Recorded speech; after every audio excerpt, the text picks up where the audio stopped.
So the head coach of the Black Stars, Otto Addo, has been granting an interview ever since he qualified Ghana to the World Cup. He's granted a couple of interviews with about 4 media houses, and I'm sure you've seen excerpts of it. In today's video, what we are going to do is we're going to break down his interview and give you exclusive details on the specific conversations and the specific things he talked about. He talked about bringing in Nkatiah and the foreign-based players. He has talked about Ghana's group and what he's expecting. He has also talked about Benjamin Asare and other things. So in this video, that's what we are going to look at. If today is your first time, take your time, hit on the subscription button, and also hit on the notification bell so that when we post any video, you'll be part of the community. Without wasting much time, let's get straight into today's video. Right, so let's go straight into it and start with the first one. The first one obviously is the popular one. He was asked about what he thinks about Nkatiah and other foreign nationals or Ghanaian players born in the diaspora that are ready to play for us. Because Otto Addo is a classic example of them. Otto Addo was born in Germany to Ghanaian parents and all them things. Obviously, he came to come and represent Ghana. But he said something that I like. He said that for him, it has to be case-by-case basis. There's been some players that he personally has changed since 2021. And they've told him they are not going to come. Or they've not made a decision. So such players cannot just wake up one day and say, I am coming to play for Ghana. And also, the country needs to have pride. We don't have to go chasing players. The players themselves need to be interested in playing for us. Let's listen to Otto Addo. In general, we will look at each case one by one.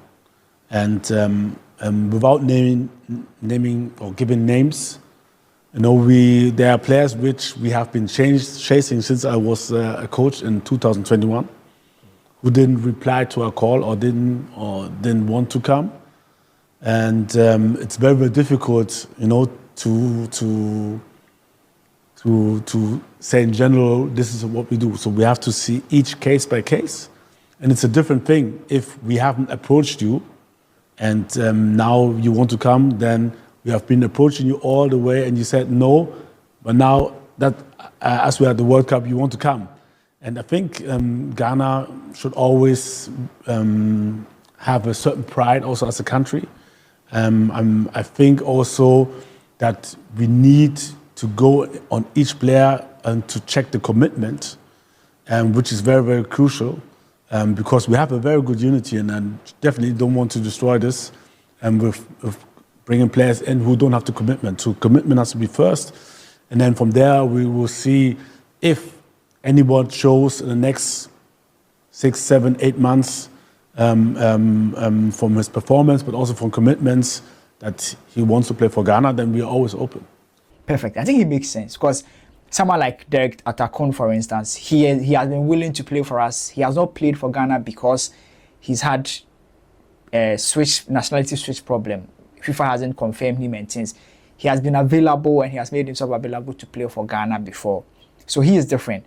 The other players that Ghana hasn't approached at all, they are different. But those that we have approached and they've told us that they are not ready, now we have qualified for World Cup, you are ready.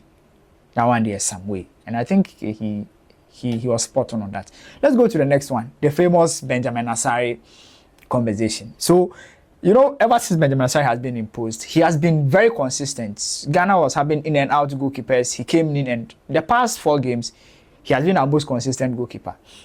And the results has proven that he's been great. But obviously, others are saying, if you take that guy to the World Cup, we go collect Woto. So people have tried to understand how the coaches also feel. And Otto Addo was asked about it, what he thinks about Benjamin Asare and why they decided to keep him as the number 1. And he said his first training made everything possible.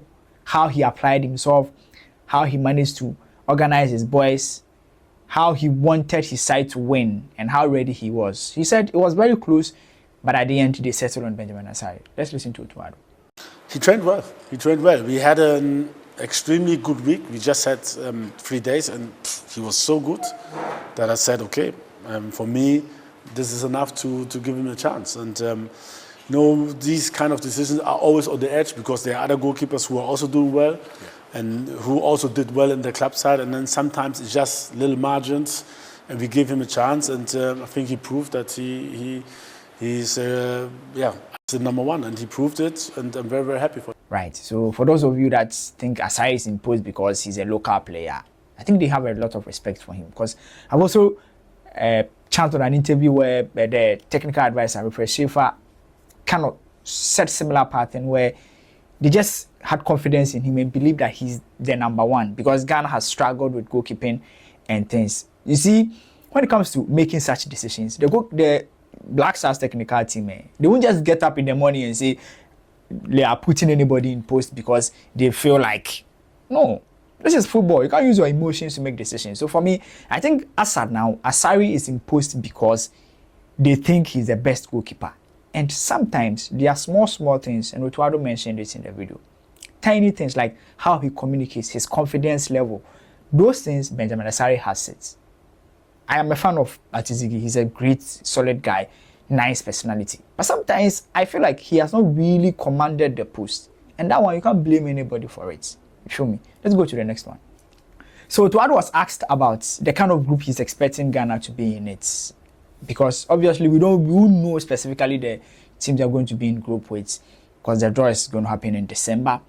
But you can have a fair idea. And he said, yeah, we are low ranked, so there's a higher possibility that we may be in the group, we may be in a very tough group because of how we are low ranked. We are one of the least ranked teams qualifying for the World Cup. So he's expecting a tougher group, but obviously he's also excited by it. So we have to take it step by step, and realistically speaking, surely we want to survive the group stage. Let's see which group we get, but we have to survive the group stage. We have to go into the knockout stages. And once we get there, I think then anything can happen, depending also on the opponents. But then in these games, the world has been, or the football world has become tighter. We can feel it in Africa that small teams can even. So-called small teams can harm bigger teams, and it's the same in the world. There's no more like small African country. I know that our team is strong enough to beat anyone.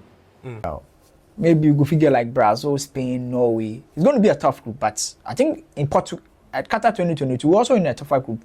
Portugal, South Korea, Uruguay, and then Ghana. We nearly qualified with just 1 point, and Otto Addo himself knows that there's an opportunity for him to make history and do better. Well, let's wrap up with the last one, where he was asked about how he managed to turn things around after failing to qualify for the AFCON and how he changed things. And he mentioned that, yeah, after the AFCON, they had to make a lot of decisions. He realized there were too many distractions.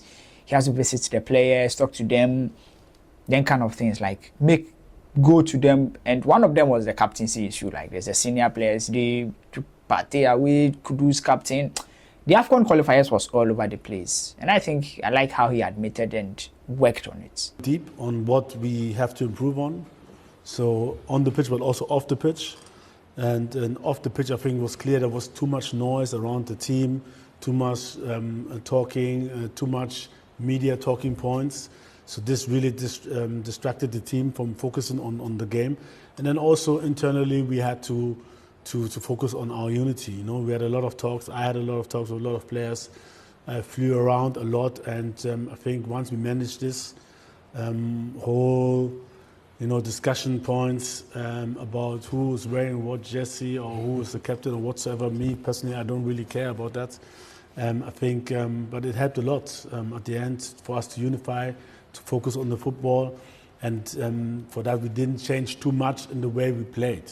There were also some positive, despite the results at the AFCON qualifiers. We wanted to lean on these positive points to bring it in, and then with some new elements, and that's how we succeeded in the World Cup qualifiers. Right. Otto was also asked about him and how he feels qualifying Ghana to the World Cup, and I think Otto is a very humble guy. Personally, I feel he's a very humble guy and very charitable, because he has qualified Ghana to the World Cup twice. The first ever coach to do that for Ghana. And it's a big deal, but he's very humble, kind of composed. He doesn't really blow his trumpet like that, always well, that kind of thing, But obviously, I think maybe it's the kind of upbringing he had as an individual. And personally, I like him for that. Well, this is a summary of Otto Addo's interview. Like, these are the major talking points. The rest, you just about any other thing. But these are the major conversations and the things that you really need to know about his. You really need to know about Otto Addo's interview. My name is Dale Frank. Let me know what you think about today's video and the things he has said. Until we meet again, bye bye for now.